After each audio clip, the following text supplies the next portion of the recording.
Jambo na habari za asubuhi wapendwa wasikilizaji na watazamaji wa Kivu News Info. Tunakaribisha tena kufuata matangazo yetu ya asubuhi ya leo tarehe 28 Mei za mwaka 2026 ambako tutakuletea matukio muhimu yaliyojiri ndani na nje ya nchi yakiwemo masuala ya usalama, siasa, afya na maisha kila siku ya wananchi. Vile vile tuendelea kufuatilia kwa karibu hali ya usalama mashariki mwa Jamhuri ya Kidemokrasia ya Kongo ambako mapigano na matukio ya ghasia yaendelea kuripotiwa katika baadhi ya maeneo ya Kivu Kaskazini na Kusini na Ituri. Na katika taarifa yetu leo pia tutazungumzia maendeleo ya kisiasa katika taifa ikiwemo mijadala inayoendelea bungeni pamoja na maamuzi yaliyoasiri mustakabali wa nchi. Na kwa upande wa afya leo tutazungumzia taendelea kujuza kuhusu juhudi za kukabiliana na magonjwa ya mlipuko kama Ebola pamoja na hatua za tahadhari zilizochukuliwa na mamlaka za afya za ndani na nje ya nchi. Na ni Kivu News Info ambayo tunaendelea kuletea matangazo yetu tukiwa mashariki mwa Jamhuri ya Kidemokrasia ya Kongo. Na basi kama ndio kwa mara kwanza unakutana nasi kupitia mtandao wa YouTube, basi kabla chote kile ningekuomba na kusiku kitu kimoja, hakikisha umesubscribe, like, comment na kushare. Na kwa lugha wanasema kujabone kwa vile vile na kupartage kuendelea kusambaza habari kwa walio wengi zaidi. Na basi kama tayari utakuwa umeshafanya hivyo, acha tuendelee kusema asante sana kwa kuchagua Kivu News Info kama kituo chako chema cha matangazo. Basi mengi na mengine zaidi ni katika matangazo yetu hii ya asubuhi ya leo. Hali ya usalama inaendelea kuzorota katika wilaya ya Walikale mkoani Kivu Kaskazini baada ya kuzuka tena kwa mapigano makali kati ya waasi wa M23 dhidi ya jeshi la Jamhuri ya Kidemokrasia ya Kongo likisaidiwa na wapiganaji wa Wazalendo. Mapigano hayo yameripotiwa kuanza tangu saa za mapema asubuhi ya jana tarehe 27 Mei katika maeneo ya Misambo, eneo liko katika vikundi vya Kisimba na Ikobo ndani ya wilaya hiyo ya Walikale. Kwa mujibu wa taarifa kutoka vyanzo vya ndani vilivyonukuliwa na Kivu News Info, waasi wa M23 wameanzisha mashambulizi mapya dhidi ya nafasi zilizoshikiliwa na FARDC pamoja na Wazalendo kwa lengo la kuendelea kupanua maeneo ya kipuna ya kudhibiti katika sehemu mbalimbali za Walikale. Eneo hilo limekuwa likikumbwa na hali ya ukosefu wa usalama kwa muda mrefu kutokana na uwepo wake wa makundi yenye silaha pamoja na mapigano ya mara kwa mara na walazimu wananchi kukimbia makazi yao. Mashuhuda walikuwa karibu na maeneo ya mapigano wanaeleza kuwa milio mikubwa ya silaha nzito na nyepesi inaendelea kusikika tangu alfajiri, huku hali ya taharuki kitanda kwa wananchi wa Misambo pamoja na vijiji vya jirani. Wananchi wengi wamekimbia makazi yao kwa hofu ya kukwama katikati ya mapigano hayo, baadhi yao wakimbilia porini huku wengine wakielekea katika maeneo yanayoonekana kuwa salama zaidi. Taarifa kutoka eneo hilo zinaonyesha kuwa wanawake, watoto pamoja na wazee ndio wasirika zaidi kutokana na hali hiyo ya mapigano. Familia nyingi zimelazimika kuondoka bila kuchukua mali zao, huku wengine wakitembea umbali mrefu wakisaka hifadhi katika vijiji vya mbali. Hali ya binadamu inaendelea kuwa mbaya zaidi kutokana na ukosefu wa chakula, dawa pamoja na huduma muhimu kwa wananchi waliokimbia mapigano hayo. Kuibuka tena kwa mashambulizi yao kunafuatia tukio la siku ya Jumanne tarehe 26 Mei ambako waasi wa M23 waliripotiwa kuyachukua tena vijiji vya Yula, Katobo na Mkonwa ndani ya guvernmenti ya Kisimba. Hatua imeongeza presha kubwa kwa vikosi vya serikali pamoja na wananchi ambao tayari walikuwa wanakabiliwa na hali ngumu ya maisha kutokana na vita vinavyoendelea katika sehemu mbalimbali za Kivu Kaskazini. Baadhi ya wakazi wa Walikale wanaeleza kuwa mapigano yamekuwa yakisababisha kufungwa kwa shughuli nyingi za kijamii na kiuchumi. Biashara zimeathirika, shule zimeendelea kufungwa katika maeneo kadhaa, huku wakulima wakishindwa kwenda mashambani kutokana na hofu ya mashambulizi. Wananchi wengi wanaendelea kuishi katika mazingira yasiyofahamu kwa kofia kuendelea kusonga mbele kwa mapigano katika vijiji vya jirani. Viongozi wa kijamii pamoja na mashirika ya kiraia katika eneo hilo wameendelea kutoa wito kwa serikali ya Jamhuri ya Kidemokrasia ya Kongo pamoja na jumuiya ya kimataifa kuongeza juhudi za kulinda raia wanaendelea kuathirika na vita hivyo. Wameeleza kwa wananchi wa Walikale wamechoshwa na hali ya vita na muda mrefu ambayo inaendelea kusababisha vifo, uharibifu wa mali pamoja na wimbi kubwa la wakimbizi wa ndani. Hadi sasa mamlaka za kijeshi bado hajatoa taarifa rasmi kuhusu hali kamili ya mapigano hayo wala idadi ya waathirika waliopatikana tangu kuanza kwa mashambulizi hayo. Hata hivyo inaendelea kubaki ya wasiwasi katika maeneo mengi ya Walikale, huku wananchi wakiendelea kukimbia mapigano yanaendelea kati ya jeshi la Jamhuri ya Kidemokrasia ya Kongo dhidi ya waasi wa M23 na operesheni za kusaka na kusafirisha maeneo zinaendelea siku ya jana Jumatano tarehe 27 Mei katika baadhi ya maeneo ya Masisi mkoani Kivu Kaskazini baada ya mapigano makali yaripotiwa kati ya wapiganaji wa Wazalendo dhidi ya wanajeshi waondoka kwa wanajeshi wa Rwanda maarufu kama RDF. Taarifa kutoka vyanzo vya kiusalama hivyo karibu na makundi ya wazalendo zinaeleza kuwa operesheni hizo zinafanyika hasa katika maeneo ya Luhoke pamoja na Nyabiondo ambako mapigano makubwa yaliripotiwa katika siku za hivi karibuni. Kwa mujibu wa vyanzo hivyo, wazalendo wanadai kuwa wamefanikiwa kudhibiti baadhi ya maeneo kadhaa ya mapigano baada ya mapigano makali dhidi ya vikosi vinavyodaiwa kuwa vya Rwanda vilivyokuwa vikifanya operesheni zao katika eneo hilo. Taarifa hizo zinaongeza kuwa wapiganaji hao wa ndani wanaendelea kufanya msako katika misitu pamoja na maeneo ya vijiji kwa lengo la kuwatafuta wanajeshi wengine waliobaki nyuma baada ya mapigano hayo. Mashuhuda kutoka maeneo karibu na Nyabiondo wanaeleza kuwa milio ya risasi nzito na nyepesi ilisikika kwa saa kadhaa kabla hali ya kuanza kutulia polepole. Wakazi wengi lazimika kujificha majumbani mwao na wengine kukimbia umbali kwa kutafuta usalama wao, kwa ambako hali ya taharuki iliendelea kuzuka kubwa miongoni mwa raia. Kwa mujibu wa taarifa zilizotolewa na vyanzo vya kiusalama karibu na wazalendo, baadhi ya wanajeshi wanadaiwa kuwa wa RDF walikamatwa wakati wa mapigano hayo pamoja na wakati wa operesheni za kusafisha maeneo zinazoendelea. Hata hivyo, hadi sasa kuna taarifa rasmi iliyotolewa na mamlaka ya serikali ya Jamhuri ya Kidemokrasia ya Kongo wala upande wa Rwanda kudhibitisha madai hayo. Eneo la Nyabiondo linaendelea kuwa moja ya maeneo yalokumbwa mara kwa mara na mapigano kati ya makundi yenye silaha, wazalendo pamoja na waasi wa M23 wanaodaiwa kuungwa mkono na Rwanda. Wananchi wa eneo wamekuwa wakikabiliwa na hali ngumu ya maisha kutokana na mapigano ya mara kwa mara ambayo yamesababisha vifo, majeruhi pamoja na uharibifu wa maelfu ya watu kuihama makazi yao. Katika siku za hivi karibuni, hali ya usalama katika wilaya Masisi inaendelea kuzorota huko mapigano yakiripotiwa katika maeneo mbalimbali ya Nyabiondo, Luanga, Kashebere pamoja na maeneo mengine ya karibu. Wakazi wa maeneo wanaeleza kuwa wanaishi katika mazingira hofu kutokana na kuendelea kwa mashambulizi na operesheni za kijeshi zinazofanywa karibu na vijiji vyao. Mashirika ya kiraia katika Kivu Kaskazini yanaendelea kutoa wito wa tahadhari kuhusu hali ya kibinadamu inazidi kuwa mbaya kutokana na vita hivyo. Mamia familia zinaendelea kukimbia makazi yao, huku wengi wakikosa chakula, dawa na msaada wa kibinadamu. Baadhi ya shule pamoja na vituo vya afya vimeripotiwa kusimamisha shughuli zake kutokana na hali hiyo ya usalama kuwa tete. Wakati huo, viongozi wa kijamii katika eneo la Masisi wanatoa wito kwa pande zote zinazohusika katika mapigano hayo kuhakikisha ulinzi wa wananchi na kuheshimu sheria za kimataifa kuhusu vita. Wameeleza kuwa wananchi hao ndio wanaobeba mzigo mkubwa wa migogoro huo unaendelea kwa muda mrefu mashariki mwa nchi. Hadi sasa hali ya usalama katika maeneo ya Luhoke na Nyabiondo bado inaendelea kufuatilia kwa karibu, huku taarifa zikionyesha kuwa operesheni za wazalendo zinaendelea katika baadhi ya maeneo ya Masisi. Wananchi wanaendelea kuwa katika taharuki wakihofia kurejea tena kwa mapigano makali katika maeneo yao.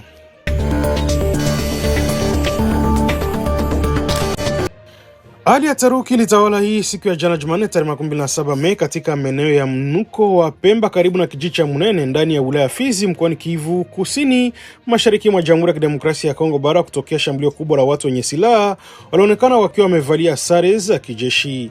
Kwa mujibu wa taarifa kutoka vyanzo vya ndani pamoja na mashirika ya kiraia katika eneo hilo, zaidi ya pikipiki 15 zilisimamishwa kwa nguvu na kuporwa na watu wasiojulikana waliovamia wasafiri waliokuwa wakipita katika barabara hiyo.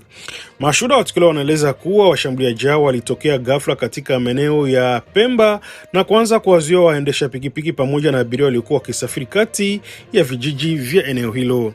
Watu hao wenye silaha walidaiwa kuwa na bunduki na walionekana kufanya operesheni hiyo kwa mpangilio mkubwa uliosababisha hofu na taharuki kubwa miongoni mwa wananchi. Kwa mujibu wa taarifa hizo, washambuliaji hao walipokonya waathirika fedha, simu za mkononi pamoja na mali nyingine za samani kabla ya kutoweka kusikojulikana. Baadhi ya waendesha pikipiki walieleza kuwa walipigwa na kutishwa kwa silaha wakati wa uporaji huo, huku wengine wakilazimika kukimbia porini ili kuokoa maisha yao. Hadi sasa kuna taarifa rasmi iliyotolewa kuhusu idadi ya watu waliojeruhiwa au kupoteza maisha katika tukio hilo, lakini wakazi wa eneo wanaeleza kuwa tukio hilo limeongeza hofu kubwa kati ya barabara hiyo ambayo tayari imekuwa ikitajwa mara kwa mara kuwa miongoni mwa njia hatari kutokana na matukio ya ujambazi na mashambulizi ya watu wenye silaha. Eneo la Pemba ni moja pamoja na maeneo ya Munene inatajwa kuwa chini ya udhibiti wa jeshi la Jamhuri ya Kidemokrasia ya Kongo wa ushirikiano wa makundi ya wazalendo, lakini pamoja na uwepo huo wa vikosi vya usalama, wananchi wanaendelea kulalamikia kuongezeka kwa matukio ya uporaji na ukosefu wa usalama katika barabara nyingi za wilaya ya Fizi. Baada ya tukio hilo, shirika la kiraia la Nouvelle Dynamique de la Société Civile kupitia rais wake Losambia Wanumbe imelaani vikali shambulio hilo likisema kuwa linaonyesha hali ya kuzorota kwa usalama katika maeneo kadhaa ya Fizi. Kiongozi wa kiraia ametaka serikali pamoja na vyombo vya ulinzi kuimarisha haraka haraka hatua za usalama ili kurejesha mamlaka ya dola na kuhakikisha wananchi pamoja na wasafiri wanapata ulinzi wa kutosha. Mashirika ya kiraia yanaeleza kuwa barabara inaunganisha maeneo mbalimbali ya Fizi inaendelea kushuhudia visa vya uporaji wa kutumia silaha na walazibu baadhi ya wananchi kusafiri kwa hofu kubwa au hata kusitisha safari zao. Waendesha pikipiki ambao ndio tegemeo kubwa kwa usafiri katika maeneo hayo wamekuwa miongoni mwa waathirika wakubwa wa mashambulizi hayo. Wakazi wa Munene pamoja na vijiji jirani wanaendeleza kuwa hali hiyo inaendelea kuathiri shughuli za kiuchumi katika eneo hilo. Biashara nyingi zimeanza kudorora, huku baadhi ya wafanyabiashara wakihofia kusafirisha bidhaa zao kutokana na tishio la kushambuliwa njiani. Wananchi wanahofia kuwa iwapo hatua za haraka zitachukuliwa, matukio ya aina hiyo yanaweza kuendelea kuongezeka katika siku zijazo. Mpaka wakati taarifa hizi zinatangazwa, mamlaka za eneo la Fizi pamoja na viongozi wa kijeshi walikuwa bado hawajatoa tamko rasmi kuhusu shambulio hilo wala hatua zinazotarajiwa kuchukuliwa dhidi ya wahusika. Hata hivyo, wananchi wanaendelea kuitaka serikali kuongeza doria za usalama katika maeneo ya Pemba, Munene na barabara nyingine zinazotajwa kuwa hatari katika wilaya ya Fizi mkoani Kivu Kusini.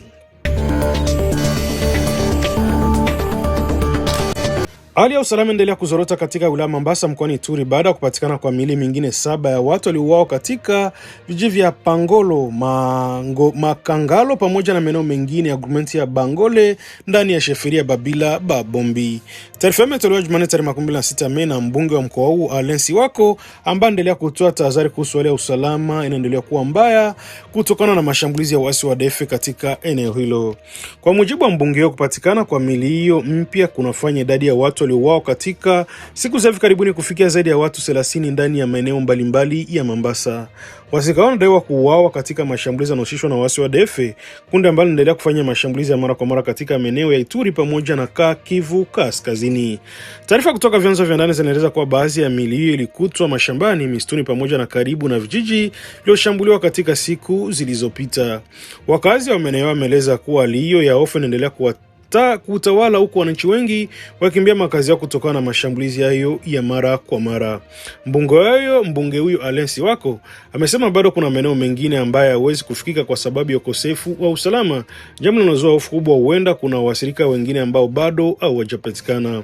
Ameeleza kwa vikosi vya usalama pamoja na wananchi wanajaribu kutafuta manusura wanakumbana na ugumu mkubwa kutokana na tishio la mashambulizi mapya ya waasi au wa ADF.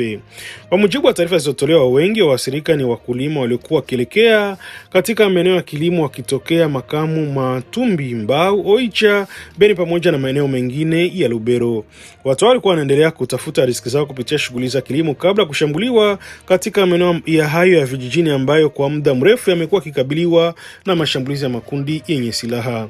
Wananchi wa Mombasa wanaeleza kuwa mashambulizi hayo yanaendelea kuathiri vibaya maisha kila siku, hasa katika sekta ya kilimo ambayo ndio tegemeo kubwa kwa wakazi wengi wa eneo hilo. Wakulima wengi sasa wanahofu ya kwenda mashambani kutokana na hatari ya kushambuliwa au kutekwa na waasi wanaoendelea kujificha katika misitu ya Ituri.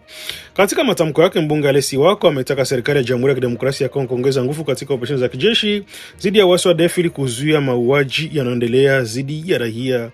Pia amewashauri wananchi hasa wakulima kuondoka kwa muda katika maeneo yanayoonekana kuwa hatari ili kuokoa maisha yao wakati operesheni za kiusalama zikiendelea. Mashirika ya kiraia pamoja na viongozi wa kijamii katika Ituri wameendelea kueleza wasiwasi wao kuhusu kuendelea kwa mauaji ya kiraia katika eneo la Mombasa na Beni. Wanasema licha ya operesheni za kijeshi zinazofanywa na FARDC pamoja na vikosi vya Uganda chini ya ushirikiano wa kijeshi dhidi ya ADF, bado waasi wanaendelea kufanya mashambulizi ya kushtukiza dhidi ya wananchi wasiokuwa na hatia. Wakazi wa maeneo yaliyoathirika wanaendelea kuomba msaada wa kibinadamu pamoja na kuimarishwa kwa usalama, huku familia nyingi zikibaki katika majonzi baada ya kupoteza ndugu na jamaa zao katika mashambulizi hayo.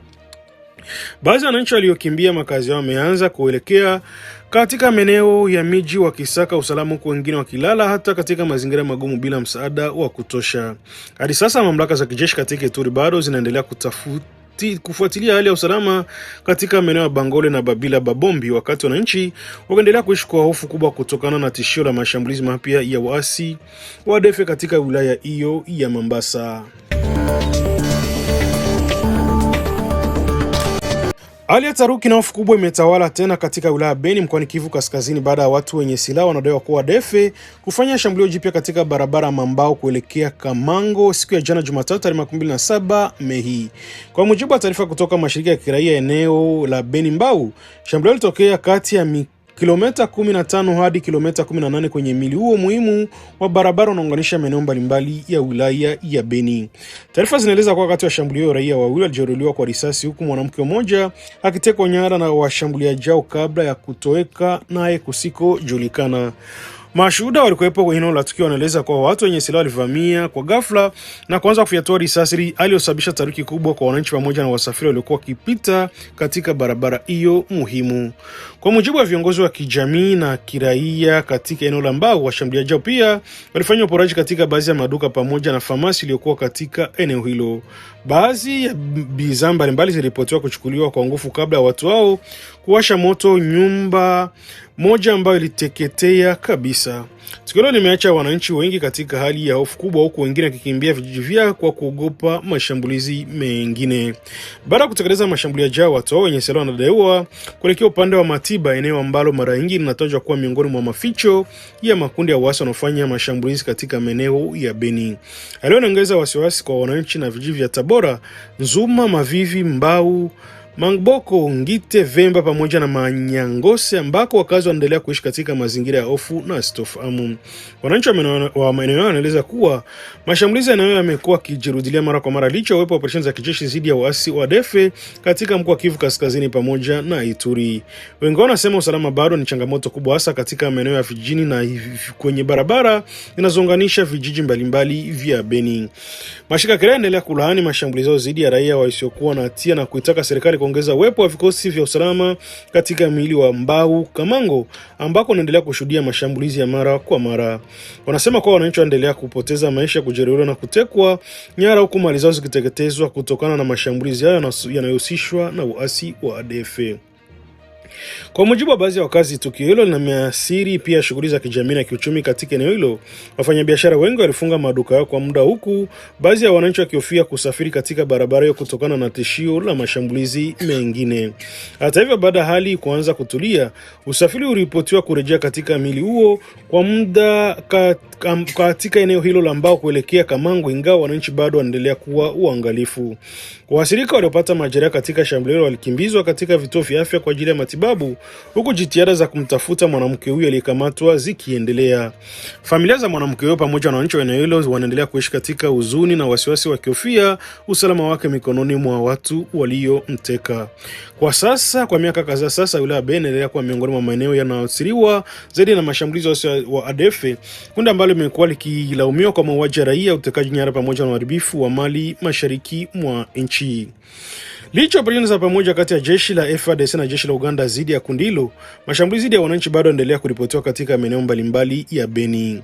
Hadi sasa mamlaka za kijeshi katika Kivu Kaskazini bado hawajatoa taarifa rasmi ya kina kuhusu shambulio hilo, lakini wananchi pamoja na viongozi wa kijamii na kiraia wakitoa wito kwa serikali kuongeza doria za usalama na kuimarisha operesheni za kijeshi ili kuwalinda wananchi wanaoendelea kuishi katika hofu kutokana na mashambulizi ya waasi wa ADF katika eneo hilo la Beni.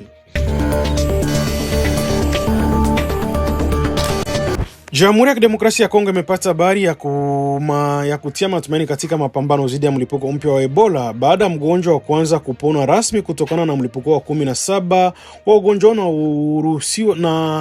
na kuruhusiwa kutoka hospitalini siku ya jana Jumatano katika mkoa wa Ituri. Taarifa imetolewa na naibu meneja wa usimamizi wa dharura na taasisi ya taifa ya afya ya umma nchini Kongo kutoka eneo ambalo limekuwa kitovu cha operesheni za kupambana na mlipuko huo wa Ebola.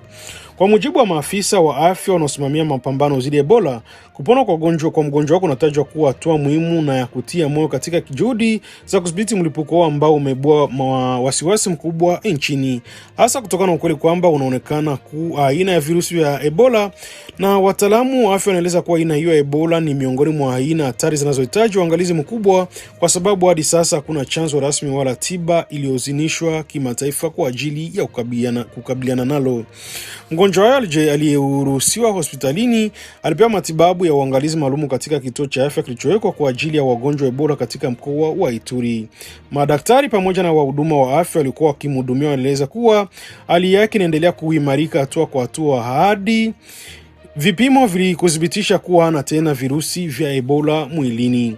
Wakati wa kuruhusiwa kwake hospitalini, tukio hilo linaonekana kuwa la kihistoria kwa timu za afya zinazoshiriki katika mapambano dhidi ya ugonjwa huo. Wahudumu wa afya pamoja na maafisa wa serikali walieleza matumaini yao kupona kwa mgonjwa huyo kunaweza kuwa mwanzo mzuri wa ushindi dhidi ya mlipuko huo wa Ebola ambao tayari umeanza kuzua hofu katika baadhi ya maeneo mashariki mwa nchi. Mlipuko wa 17 wa Ebola nchini Kongo umetangazwa katika kipindi ambacho nchi bado inaendelea kukabiliana na changamoto nyingi za kiusalama pamoja na migogoro ya kivita katika maeneo ya mashariki. Hali hiyo imekuwa ikifanya kazi ya wahudumu wa afya kuwa ngumu zaidi kutokana na ugumu wa kufika baadhi ya maeneo pamoja na kuhama kwa wananchi wanaokimbia mapigano. Wataalamu wa afya wanaeleza kuwa aina ya virusi vya Ebola ni nadra ikilinganishwa na aina nyingine zilizowahi kushuhudiwa nchini Kongo. Mara mwisho hali hiyo iliripotiwa kwa kiwango kikubwa nchini Uganda miaka kadhaa ziliyopita. Tofauti ya aina za Zaire Ebola ambayo tayari ina chanzo cha matibabu maalumu, aina Bundibugyo bado haina dawa wala chanzo rasmi iliyopitishwa kwa matumizi ya kawaida, jambo linaloongeza hofu kwa wataalamu wa afya. Hata hivyo, mamlaka za afya nchini Kongo zinasema kwa zimeongeza juhudi za ufuatiliaji wa watu waliokutana na wagonjwa pamoja na kuimarisha kampeni za uelimishaji kwa wananchi ili kuzuia kusambaa kwa virusi zaidi. Timu za wataalamu wa afya zimepelekwa katika maeneo yaliyoathirika kwa ajili ya kufanya uchunguzi, kutoa huduma za matibabu pamoja na kufuatilia watu wanaoshukiwa kuwa na dalili za Ebola. Kwa upande wake, serikali ya Kongo imehimiza wananchi kushirikiana na wahudumu wa afya kwa kutoa taarifa mapema kuhusu watu wenye dalili zinazofanana na Ebola kama vile homa kali, kutokwa damu, uchovu mkubwa pamoja na kutapika. Serikali imeonya kuwa zidi ya kusambazwa kwa taarifa za uongo ambazo zinaweza kuathiri juhudi za kukabiliana na Ebola. Licha ya changamoto zilizopo, kupona kwa mgonjwa huyo wa kwanza kunatajwa kuwa ishara muhimu ya matumaini katika vita dhidi ya mlipuko wa Ebola nchini Kongo, huku mamlaka za afya zikiendelea kusisitiza kuwa mapambano haya yataendelea ili kuhakikisha ugonjwa huo unadhibitiwa haraka ili kuzuia kusambaa zaidi katika maeneo mengine ya nchi.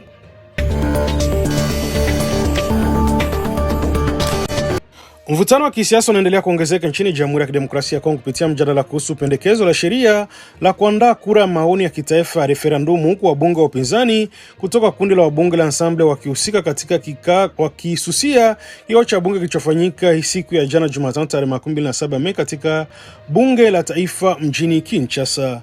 Wabunge wa upinzani waliondoka ndani ya ukumbi wa bunge wakiongozwa na mbunge wa taifa Christian Mwando alichaguliwa katika mkoa la Moba mkoani Tanganyika. Hatua imechukuliwa kama ishara kupinga mjadala wa pendekezo hilo la sheria ambalo limekuwa likijadiliwa katika kikao cha bunge siku hiyo ya jana. Kwa mujibu wa wabunge hao wapinzani, mjadala kuhusu sheria ya kura ya maoni haupaswi kupewa kipaumbele katika kipindi hali mashariki mwa Jamhuri ya Kidemokrasia ya Kongo bado inaendelea kukumbwa na vita, mashambulizi ya makundi yenye silaha pamoja na hali mbaya ya usalama inayosababishwa na waasi wa ADF wanaoungwa mkono na Rwanda. Katika tamko lao la kisiasa lililosomwa mbele ya ukumbi wa bunge la taifa, wabunge wa kundi la Ensemble pour la République walimwomba rais wa taifa Felix Antoine Tshisekedi kusitisha kile walichokiita mipango inaweza kulanisha uasi unaendelea mashariki mwa nchi. Wabunge wao walieleza kuwa taifa linapaswa kuanza kupeleka nguvu zake katika kurejesha amani na usalama kabla ya kuanza mijadala kuhusu referendum au mabadiliko ya sheria muhimu za kitaifa. Kwa mujibu wa kundi hilo la upinzani, lengo la mwisho la mpango huo wa referendum ni kufanya mabadiliko ya katiba ambayo yanaweza kubadilisha idadi pamoja na muda wa muhula wa rais wa jamhuri.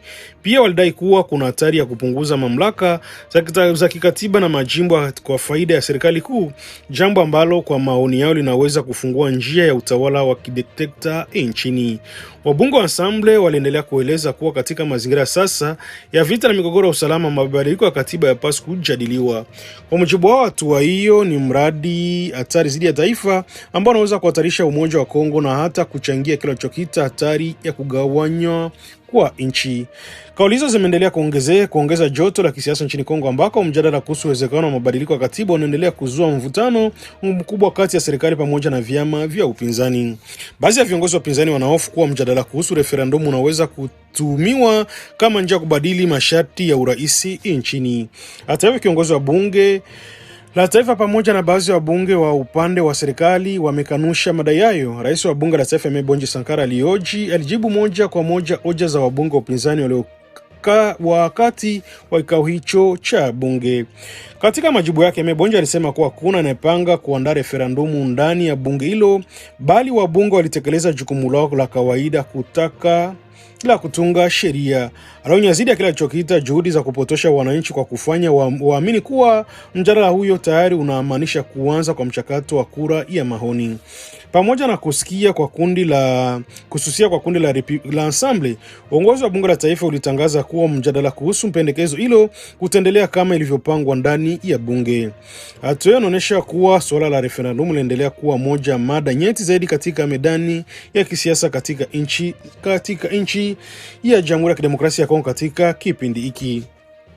Kwa kumbukumbu, mnamo tarehe 13 Aprili mwaka bunge la taifa lilitangaza kuwa pendekezo la sheria inawekwa masharti la kuandaa referendumu iliyokabiliwa kupokelewa rasmi kwa ajili ya kujadiliwa. Pendekezo lilianzishwa na mbunge wa taifa Paul Gaspare na kuwasilishwa tarehe 14 Disemba mwaka 2024 kabla kupelekwa katika tume ya kisiasa utawala wa sheria maarufu kama PACH kwa ajili ya uchambuzi wa kina.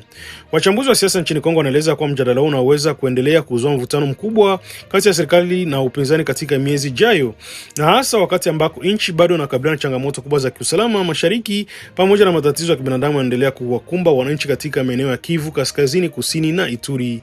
Wananchi wengi wanaendelea kufuatilia kwa karibu mjadala huu wa kisiasa, huku baadhi yao wakieleza kwa wasiwasi kuhusu hatma ya katiba nchini pamoja na mustakabali wa mchakato wa kidemokrasia nchini Jamhuri ya Kidemokrasia ya Kongo.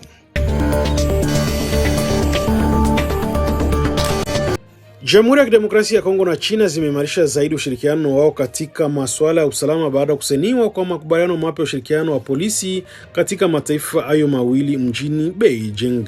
Makubaliano yalitiwa sahihi siku ya Jumanne tarehe 26 Mei na kati ya makamu waziri mkuu wa Kongo anahusika na Wizara ya Mambo ya Ndani, Usalama, Utaanguzi na Mila za Kienyeji Jacquemain Shabani Luko Biango na mshirika wake wa China ambaye pia ni mshauri wa serikali ya China katika masuala ya usalama wa umma.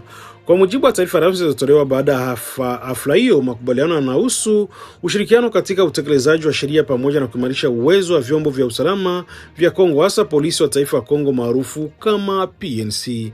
Serikali ya Kongo inaeleza kuwa ushirikiano huo utasaidia kuimarisha uwezo wa kiutendaji wa polisi katika msaada wa kiufundi kutoka China katika nyanja mbalimbali za usalama. Miongoni mwa maeneo yatakayopatiwa kipaumbele na mapambano dhidi ya uhalifu wa kupangwa, biashara haramu ya madini pamoja na uhalifu wa mtandao unazidi kuongezeka katika miaka ya hivi karibuni. Makubaliano pia yanatajwa kuwa sehemu ya utekelezaji wa mpango wa kisasa wa mageuzi ya polisi ya taifa ya Kongo ambako serikali ya Kinshasa imekuwa ikiutangaza kwa lengo la kuboresha uwezo wa vikosi vya usalama nchini. Kwa mujibu wa waraka huo, nchi hizo mbili zimekubaliana kuunda kikundi cha pamoja cha kazi kitakachosimamia utekelezaji wa makubaliano hayo. Kwa upande wa Kongo, kikundi hicho kinataratibiwa na katibu mkuu wa Wizara ya Mambo ya Ndani, huku upande wa China ukisimamiwa na mkurugenzi wa ushirikiano wa kimataifa wa China. Wachambuzi wa masuala ya kidiplomasia wanaona kuwa hatua hiyo inaonyesha kuendelea kuimarika kwa mahusiano kati ya Jamhuri ya Kidemokrasia ya Kongo na China, hasa katika kipindi ambacho China inaendelea kuongeza uwekezaji wake katika sekta mbalimbali nchini Kongo, ikiwemo miundombinu, madini, teknolojia pamoja na usalama. Katika taarifa yake baada ya kusainiwa kwa makubaliano hayo, serikali ya Jamhuri ya Kidemokrasia ya Kongo ilieleza kuwa hatua hiyo ni utekelezaji wa maono ya Rais Felix Antoine Tshisekedi ya kujenga ushirikiano wa kipekee na China wenye manufaa kwa pande zote mbili. Viongozi wa Kongo wameamini kuwa msaada huo wa kiufundi kutoka China unaweza kusaidia kuboresha mapambano dhidi ya vitendo vya uhalifu vinavyoendelea kuathiri uchumi na usalama wa taifa, hasa biashara haramu ya madini katika baadhi ya maeneo ya mashariki mwa nchi pamoja na vitendo vya kudanganyifu wa kidijitali. Kwa upande wa China, makubaliano yanaonekana kuwa sehemu sera yake ya kuendelea kuimarisha ushirikiano wa kimkakati na nchi za Afrika katika masuala ya maendeleo, biashara na usalama.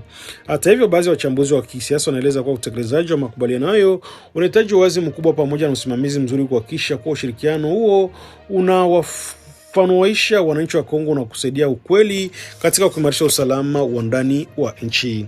Katika miaka hivi karibuni, Kongo imekuwa ikitafuta ushirikiano wa kimataifa ili kuimarisha uwezo wa vikosi vyake vya usalama kutokana na changamoto mbalimbali za kiusalama zinazoendelea kuyumba nchini, hususan mashariki mwa Kongo ambako makundi mengi yenye silaha yanaendelea kufanya mashambulizi dhidi ya raia wasiokuwa na hatia.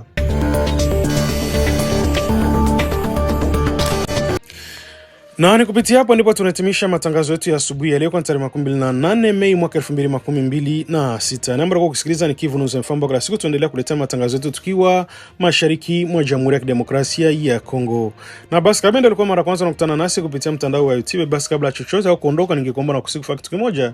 Hakikisha umesubscribe, kulike, comment na kushare, na kwa lugha nyingine nasema kujabone, kuemea vile na kupartager, kuendelea kusambaza habari kwa walio wengi zaidi. Na basi kama tutakomeshafanya hivyo, acha tuendelee kusema asante sana kwa kuchagua Kivu News Info kama kituo chako chema cha matangazo.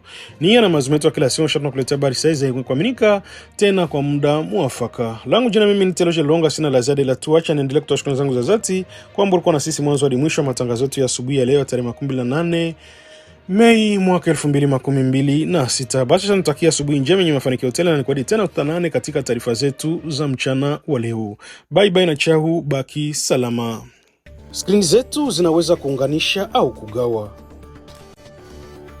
Leo hii taarifa nyingi husambaa bila kuthibitishwa kwenye mitandao ya kijamii. Uvumi, habari za uongo na maneno ya chuki vinaharibu uaminifu na kudhoofisha jamii zetu. Kabla ya kushiriki, jiulize swali rahisi: je, taarifa hii ni ya ukweli? Tuthibitishe vyanzo, tukatae upotoshaji, tuseme hapana kwa taarifa za uongo. Skrini zetu zinapaswa kuwa madaraja na si silaha. Kivu News Info inakuita kuwa na wajibikaji wa kidijitali. Pamoja tuchague umoja, ukweli na amani. Ujumbe huu umetolewa na kuzanishwa na Wizara ya Ulaya ya Mambo ya Nje kwa kushirikiana na Search for Common Grounds.